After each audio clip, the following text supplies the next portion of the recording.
रामकृष्ण हरी. सध्या आपण आहोत अलंकापुरीमध्ये म्हणजेच मयुरी पार्क सेलू या ठिकाणी फिरता ज्ञानेश्वरी पारायण सांगता सोहळ्यामध्ये आगमन कोणाचं झालं असेल तर निलेश राणे यांचं आगमन झालेलं आहे. आपण पाहत असाल आपल्या समोर आहेत निलेश राणे उभे.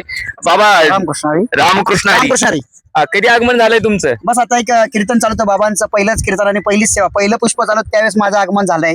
मग फ्लाईटने आलात का रेल्वे? आपलं लक्झरी आपलं जे आहे त्याचं फ्लाईटची भीती वाटायला लागली जरा. कस काय?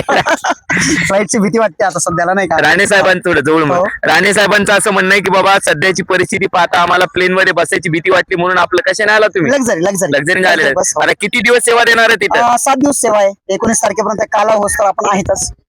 काला होईपर्यंत हो, इथं आहात. काला होस्तर, हो. म्हणजे पहिल्या दिवसापासून ते शेवटच्या दिवसापर्यंत सेवा हो, देण्याचं हो. काम निलेश राणे, म्हणजे निलेश राणे नाही आता त्यांचं नाव म्हणजे ते डुप्लिकेट निलेश राणे म्हणून महाराष्ट्रभर ते प्रसिद्ध आहेत. हो. तर तुमचं एकदा नाव आणि एकदा माहिती द्या तुमच्याबद्दल. हरिभक्त पारायण मी दिनेश महाराज पवार देहुगाव या ठिकाणी म्हणजे आपल्या सेलू या श्री क्षेत्र ठिकाणी यायचं आमचं आगमन झालेलं आहे असं. आणि खरंच आमच्या भाऊचं मी मनापासून स्वागत करतो. आणि खरंच आणि जेव्हापासून आलेत ना भाऊची तळमळ आहे, प्रत्येक पहिल्यांदा सेवा देण्याचं काम करतायत.